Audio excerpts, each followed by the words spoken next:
Hello and welcome to Health Professional Radio. I'm your host, Neil Howard. Thank you so much for joining us for another segment. We're going to be speaking with Dr. Mary Mulcare. She's joining us here as Chief Medical Officer at Summus. Summus is the world's leader in virtual specialty care. She's going to discuss their mission to restore human connection in healthcare, to provide personalized, condition-specific support across the continuum of care. Welcome to Health Professional Radio, Dr. Mary Mulcare. Thank you for joining. Hi, thank you for having me. I understand that you recently launched Summus Wellbeing. Tell us about this program and how will it benefit the members?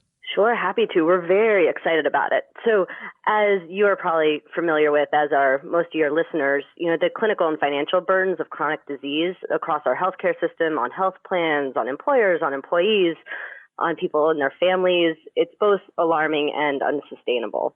And fortunately, many chronic conditions are actually related to lifestyle choices and therefore can be prevented, delayed, treated, and even reversed, which is the good news for everybody and something that we should all hold on to. Summus Wellbeing through lifestyle medicine is a personalized journey with high-quality health experts who are there to really educate and guide people as to how to achieve their best health. So this is all grounded in lifestyle medicine, which is something that people, probably aren't as familiar with yet, but hopefully will be in the very near future. Well, why don't you take us through a brief definition of lifestyle medicine? Sure. So lifestyle medicine is really the use of evidence-based lifestyle therapeutic interventions as a primary modality to prevent, treat, and reverse chronic disease.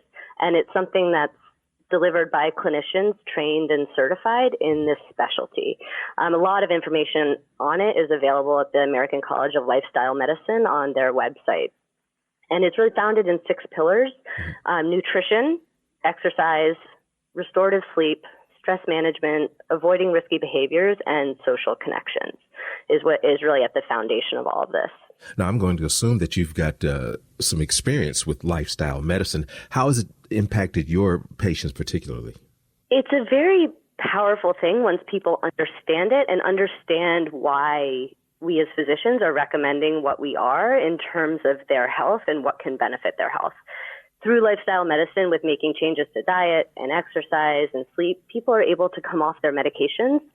People are able to prevent the conversion from prediabetes to diabetes, for example. People are able to reverse the diagnosis of diabetes, right, and move back into a pre-diabetic category, and even better yet, move back out of that category altogether and into no longer carrying any diagnosis associated with diabetes. People are more productive, happy, and in general, just feel that they have more empowerment in their decisions and in their healthcare in general by following some of these paths and these recommendations. So basically, lifestyle medicine is following, best practices for extending your life in a healthy manner. Are there any subtle nuances between what we're terming lifestyle medicine and basically good advice from your physician? That's actually a very sort of amusing way to put it. But, I think that the beauty of lifestyle medicine is it's something that physicians can get behind because it's evidence-based and therefore different from some of the other sort of wellness solutions, if you will, that exist. This is something that comes naturally to physicians. And I think really pushing it and explaining it and understanding how they all interconnect, meaning nutrition alone isn't always the answer, right? It's a combination of several things. And when people understand how that affects their health and their life, they're much more likely to make small, subtle changes that will make a huge impact. Is there a big mindset shift for the physician when endeavoring to practice lifestyle medicine as opposed to maybe what they've been used to for, maybe 5, 10, 15, 20 years? Good question. No, I think it's just recognizing for a lot of physicians what they have been doing and also understanding some of the nuances, right? Like, for example, in the nutrition side, we always do talk about eating healthy, basic, balanced diets. Lifestyle medicine does focus more on plant-based diets, and I think that's something that physicians are not as comfortable talking about. So there are a lot of the nuances within lifestyle medicine that do require additional training for physicians if they're really going to promote the tenets of lifestyle medicine. Lifestyle medicine can be a specialty for a physician. Correct. It is. There's a board certification in lifestyle medicine. Are there many lifestyle practitioners, or is it hard to get access? And if you can get access, talk about some of the benefits. Yeah, so there are not many yet, but it's a strong and growing group of people who do lifestyle medicine and who are specialists in this area. And we have several of them working specifically with Summus, which is why we've been so excited about our well-being offering. And the American College of Lifestyle Medicine is doing a lot of great outreach programs and really trying to spread word and spread education about this to the physician base in general. But I think, therefore, one of the powerful things about Summus and working with us in a virtual environment is that you get access to these board-certified lifestyle medicine specialists who can walk you through some of these details and really spend the time with you as the patient to understand what these mean for you specifically and in your personal life. It's not a one-size-fits-all. And lifestyle medicine and our curriculum and how we approach it is really about each individual and making those small, sustainable changes that you can make to impact your health. Do you see a rise in requesting lifestyle medicine practitioners from any of your patients who may be in the know? You say it's a relatively new field. My goal is to have more and more patients requesting it. Mm-hmm. I think we have a lot of people who are requesting general well-being assistance. And that what that means is different for everybody.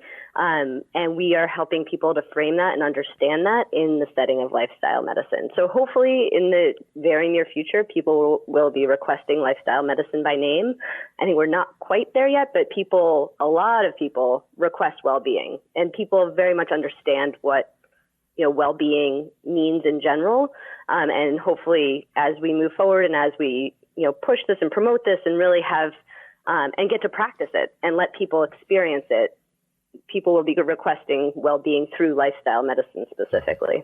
Who are the patients that are requesting or best suited for a shift to lifestyle medicine? Is it someone in their teens, early adulthood, maybe later in life, or does it run the gamut? When you're ready to live better, is there any optimal time? Good question, and the answer lies in the fact that it runs the gamut. I'm actually, subspecialized in geriatrics, and 80 and up is my wheelhouse of age range that I like to deal with, and anybody in that age range is more than welcome to join us with lifestyle medicine. It's never too late, and that's the advantage of the 6 different aspects of it, is that there are things that can apply to anybody and will apply and will affect anybody and help them improve for overall longevity and living their healthiest life. I think, obviously, the earlier you get involved in lifestyle medicine, the sooner you have an understanding and a foundation in these principles to apply it to your life going forward, the better off you'll do.